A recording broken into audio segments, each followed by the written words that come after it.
Yeah. So yeah, one of you have to really step up and hold the team sometimes. Like that's one thing. That's some. Oh fuck yeah! Yes, bro, that was sick. And then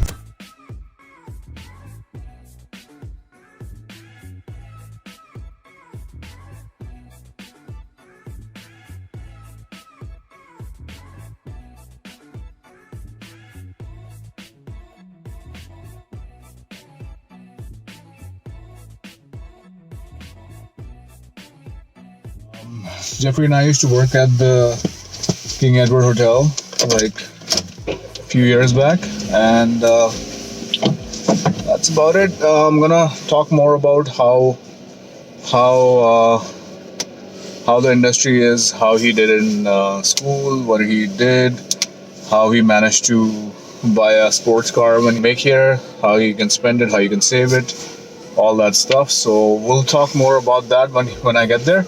So I'm just about to meet him. It's about 11:50, 12:50 right now. I was supposed to meet him right now, so I'm just gonna head over to that place. Okay, and I'll see you guys over there. अपनी bike छोड़ के मैं जा रहा हूँ आज क्योंकि मौसम थोड़ा ख़राब है. It's only 5 degrees today, so just getting out of here.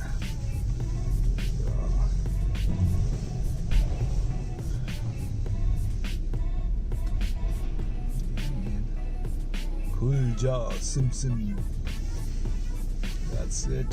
Okay, I'll see you guys in a bit.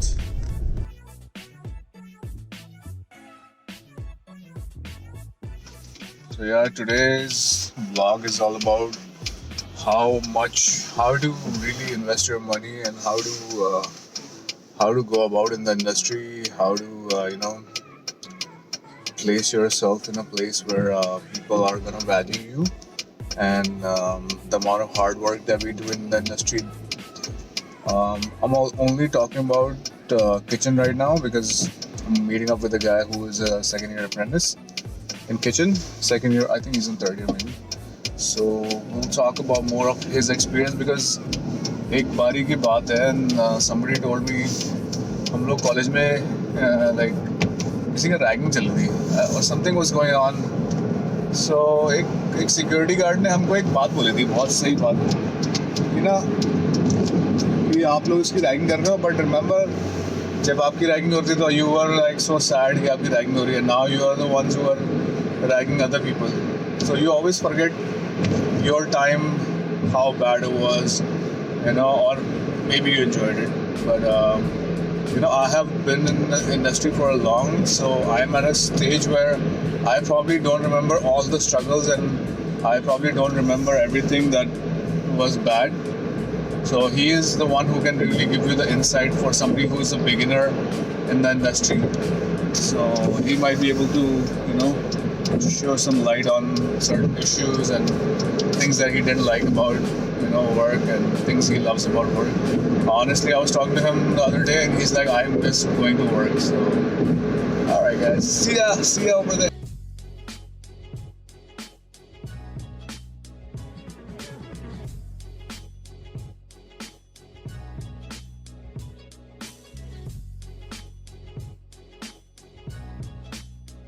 I've spotted Jeffrey already.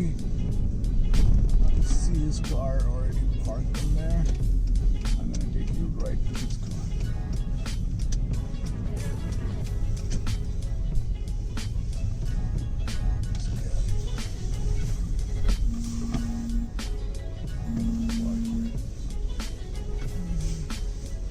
So that's Jeffrey's car.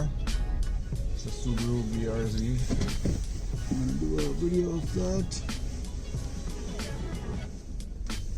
Yeah, Jep. And I missed the license plate.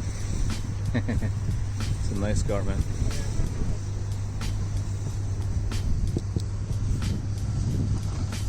Whoa. What's up? What's up? Can we sit inside?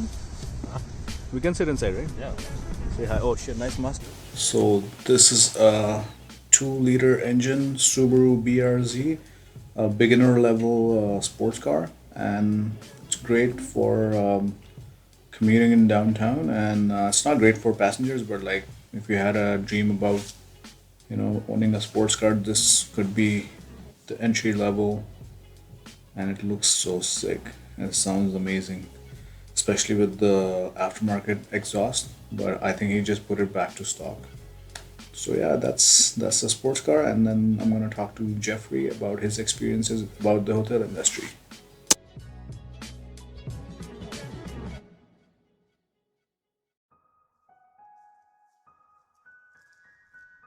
So Jeffrey, how did you get into hotels, and what was the main reason for you to like quit your old job, and how old are you before I go on this? So let's start off by saying I'm 24 actually right now. Oh, yeah, turning wow. 25 this year.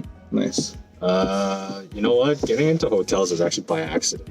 Yeah, same. I think it's for everybody. Most of Yeah. us just got in it Like- by mistake. Like, straight out of college, I didn't know what I was gonna do, but I had, I guess you can say, the experience working in weird odd job restaurants. Nice.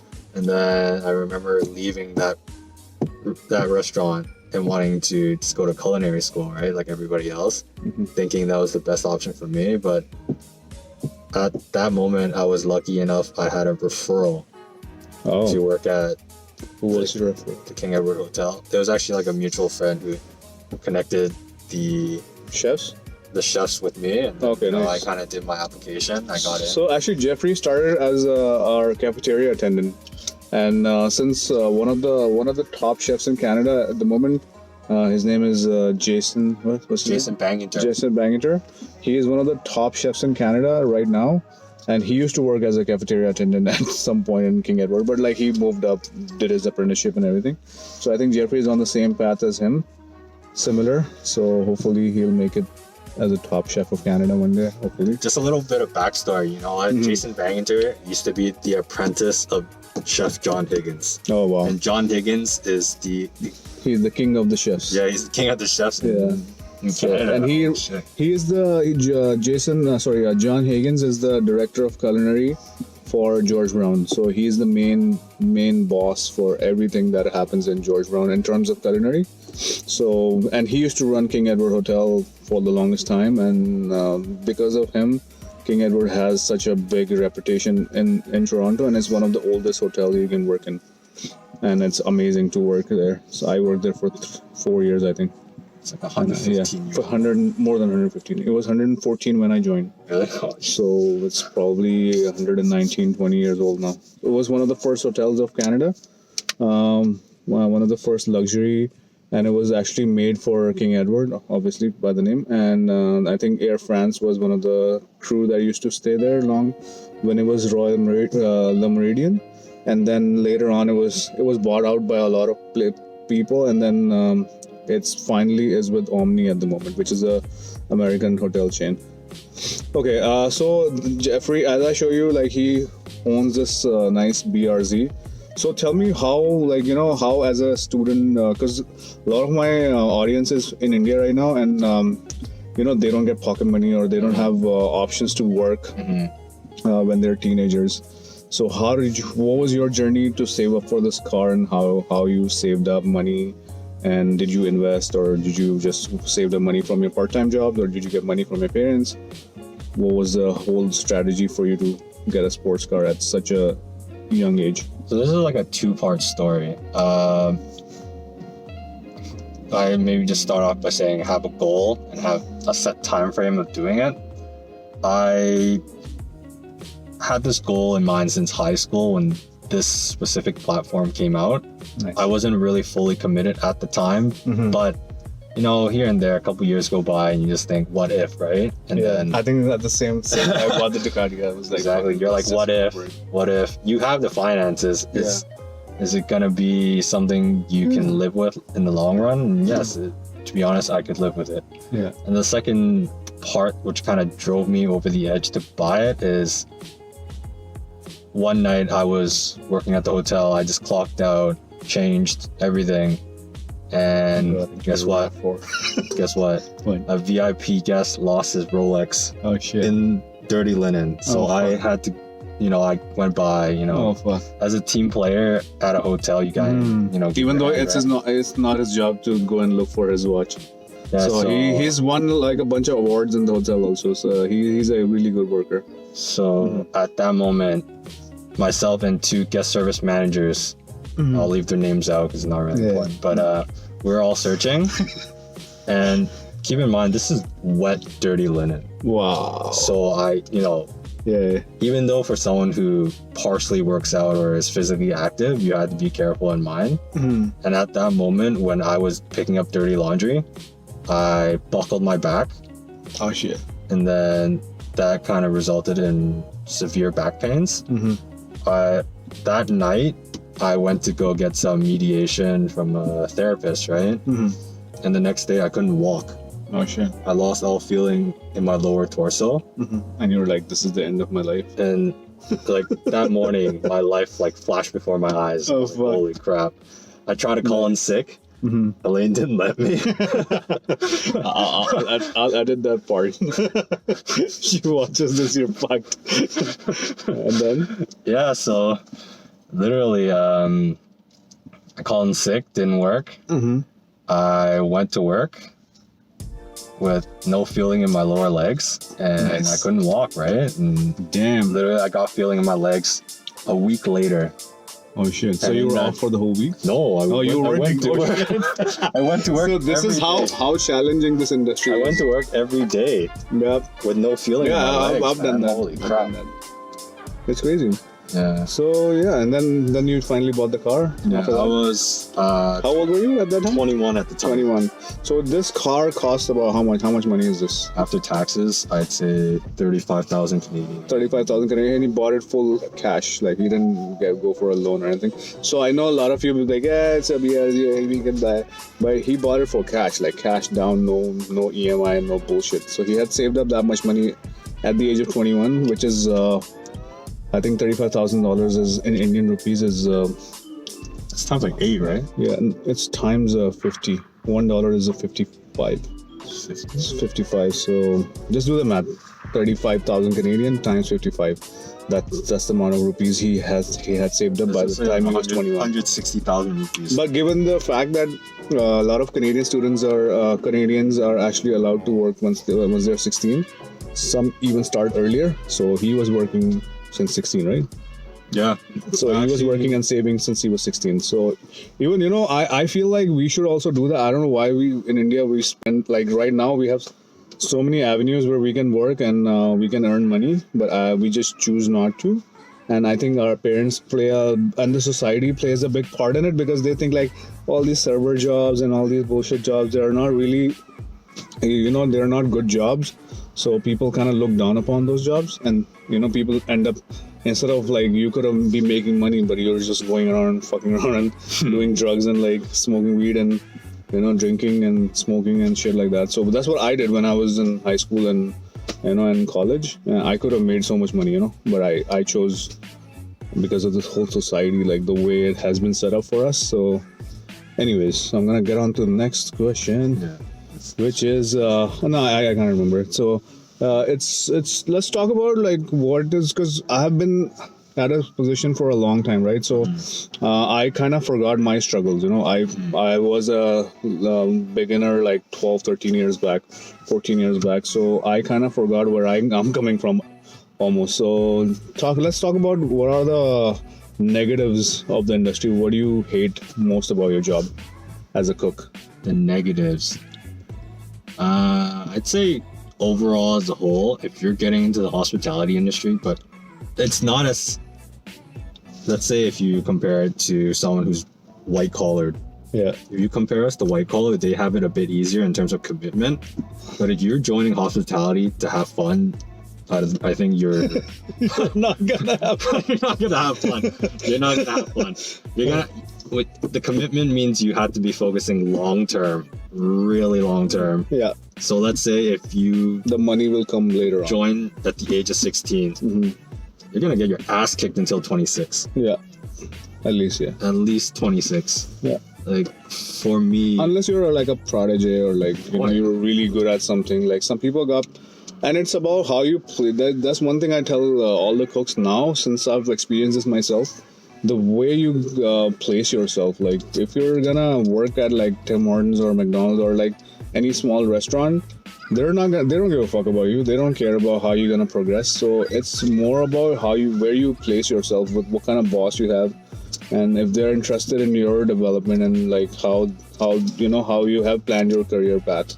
So a lot of people, like, I didn't have a plan when I started. I just went with whatever came my way. And honestly, I was in that kind of situation where I didn't have any choice. Like a lot of Canadians and like a lot of Indians, if you're in your native country, you have the choice of working anywhere you want, right? I didn't have that choice when I first got here.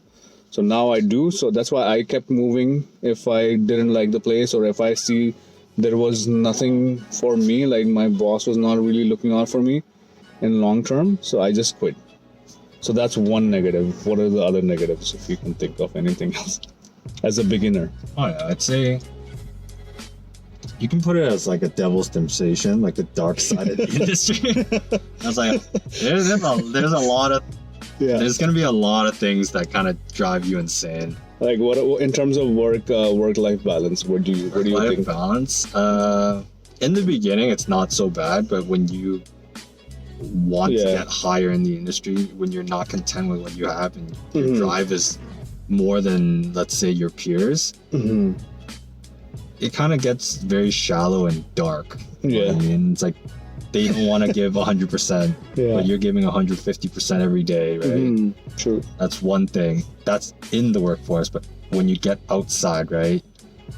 I don't speak for everybody, but No, I'm talking about in terms of as a beginner. How is work life, work environment? How were your coworkers? Minus me, I was an asshole. but just take me apart. Like I'm not in the equation. Just talk about in general. Like how was your experience starting, just beginning in the industry, and did you get enough time for yourself, or was there enough money that was coming in as compared to your older jobs, or like any white collar? Obviously, it's less than white collar jobs. yeah. So what do you think? Is it worth it at the end of the day? That's the big question. Is it worth it at the end of the day? I honestly think so, especially in this day and age where we're moving towards like a commercialized image. Mm-hmm. Like when you look at even now, because it can't be, right? Yeah. COVID, Yeah, a lot It of kind of restaurants are revealed- still open. Yeah, kind of revealed like a lot of households. No one knows how to. cook. No one knows how to cook. Yeah. No one knows how to clean. No, but Like, you can learn cooking on YouTube. Yeah, Like but nowadays, you don't really need to go to a chef school or become a cook. You can just learn. I know people who are better cooks than a lot of my cooks. mhm. And they have never worked in industry. So I'm talking about that perspective. Like, is it necessary to become a chef or a cook? Unless you have a passion for it. I that's why I tell people, like, you go for it if you have the passion for it, and if you really enjoy working where you are, and if give it a shot, like couple years, and if it doesn't work out, just quit. You don't have to keep pushing it because somebody told you something, and you took a loan from somewhere, and or you're paying for your education. But it's not worth it at the end of the day if you're not enjoying it. So I think end of the day, it's all about like how he said his life flashed in front of him and he bought a sports car. So yeah, that's what. And tell me something positive. Now we have talked about all the negatives. What is the positive about this industry? The biggest positive thing about the industry is the people you work with, the camaraderie you build, Yeah. right? It's like Connections. even though you may feel like in your social circle it's very limiting, but it's very fulfilling to have those certain few individuals. Because you have the same interests. It's gonna happen in every industry, but I think in kitchen you find most of them are like misfits from other places. So they fit together like when they find the right kind of people, and then they're so creative. Some of the people that I've met, they're artistic, they're creative, they're not shy to say. And the kitchen is all like, it's all about like shit talking, and people are upfront. There is no political correctness or anything. Like it's just a straight up, just talk whatever you feel like, and and the friendships that I've built over the years in kitchens, like I still talk to everybody, and we still go hang out. Like people from back in like 12 years back, if I go back, I can still call them up and like, hey, you want to meet up for a drink, or hey, you want to hook me up with this job. So a lot of good connections have been built over the years because of this. So yeah, that's about it. I think. So yeah, the last question is, if you were not to join this industry, what are the other options, or what would you do if you were not part of this whole kitchen thing? I'd say if I wasn't involved in culinary, I think I would still be within the industry. Yeah. I think something that really kind of interests me Yeah. these days. You have to be a foodie. You have to, be willing to obviously sacrifice a lot of hours and time, and the money honestly will come with time. A lot of places they open restaurants, they open their own places, and they're opening chains of restaurants. That will only come with you building a team within the industry, like how I'm meeting Jeffrey, how I stay in touch with a lot of my good cooks, and one day I'm gonna need them, or if I decide to open my own place, I will need that kind of connection. So that happens a lot. Like one of my friends just opened a restaurant, and he is actually working with the city of Toronto. Like they are feeding up homeless people, but if you keep on pushing, and if you just play one game, like if you like IT, just go for IT. If you like hotels, just keep doing it. There is always something that will come up, and honestly, I cannot show you like all rainbows and sunshines, and industry is a very dark place. It can get really depressing, it can get lonely, but at the same time, you just have to really recognize that early on, and then if you can switch, there are really amazing places. Like King Edward was one of the life-changing places for me, and I worked at the Rebel House, which was a small place, but I loved working there because the environment was so great, and I was learning like hands-on everything. So I would say start with something small, and doesn't have to be fancy. All you have to do is learn the basics, learn the skills, learn how to really work with people, and just develop your skills for now, and then whenever I know a lot of you are here for getting a PR or becoming a citizen of this country, but if you start small, there is a much better chance for you to become a supervisor early on, because big hotels have unions, and they have so many obstacles for you to become something. They, even if they wanted to, there's so many people kind of pulling you back. So in a smaller workplace where there is no union or anything like that, it's much quicker to move up and learn something. Like right now I'm learning about numbers and everything, which I never thought I would be doing, and it's on the next level. Like I had a previous sous chef job where I was doing a little bit of numbers, but now this job I'm demanded to do a lot of I get like daily reports, business revenue reports, and I have to go through them and have to decide my whole week based on those reports. So now most of my work is based on paperwork and stuff, which I didn't think of it as somebody from looking from outside in. I never thought about that. And then now, since you switch roles and you see more and more, so every day, like 10 years back, I thought I was ready to open a restaurant, but now I was not ready. I was not even close to being ready. So now I have my coffee and we're heading over. I'm going home now, and then I'm gonna edit this video and I'm gonna post it. So overall, there are pros and cons, and industry is shit. But if you really enjoy it, if you enjoy cooking, and if you enjoy being around crazy, hyperactive people, I think it's the best place to be. And you might end up doing something, opening your own business or company, or so don't worry about the money. And a lot of people ask me, how is the money, and money, and I was like, you could be broke even though you made like 6 figures a year. It's all about how you save, how your saving strategy is, and how you invest your money. Other than that, I have known people who made a ton of money and they were in debt. I have known people who drive Lamborghinis and they're broke as fuck. But I know people who don't even own a car and they're rich. So, and it's all about how you save, how you make your money work for you, kind of thing. So And I think hopefully- there's like one thing you can always add is, even if you feel down in this industry, never resort to substance abuse. yeah, don't get into drugs. I know there's a lot of drug abuse that goes on in our industry, alcohol, and but just try to be mindful about, always when you're feeling low or feeling sick, don't really, just think like this alcohol or partying will make you feel any better. I think focus on your fitness and your nutrition. And Jeffrey and I also, we used to work out a lot, but because of we working in banquets, that kind of really fucked up our schedules. Because our workout partners were not free at the time that we were working out, and our diet kind of went flat because we were not really getting a time to really eat.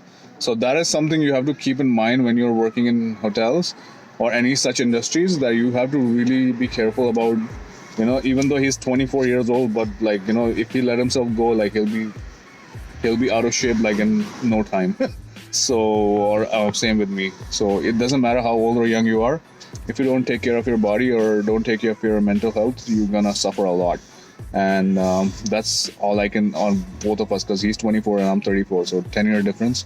So I can tell you that from both of our experiences, and we have seen each other like getting ripped, getting fat.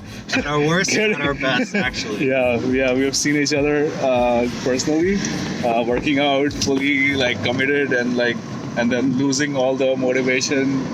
So it will happen, but just keep going back to it. It's not a race. It's not something that you just compete with yourself. Make yourself better. Even though it takes a longer time, doesn't matter. If I become ripped today or maybe next year, it doesn't matter. So Just live just and keep learn. doing it. Yeah, live and learn, and hopefully follow the channel. And if you like all the content that I'm putting out, just give me a feedback and subscribe. It's free. It doesn't cost you a penny. And that's it. Let me know what should I make next, and I'll be interviewing more chefs and more cooks. And I'm gonna bring, because a lot of you are from different departments, so I'm gonna bring people who are front office and F&B service and so forth and so on. So Jeffrey and I was supposed to chill, so I kind of got a hang of him, so I could interview him. So it was a great session, and thank you guys. Thank you for watching, and I'll see you next time. Say bye, Jeffrey. Cheers.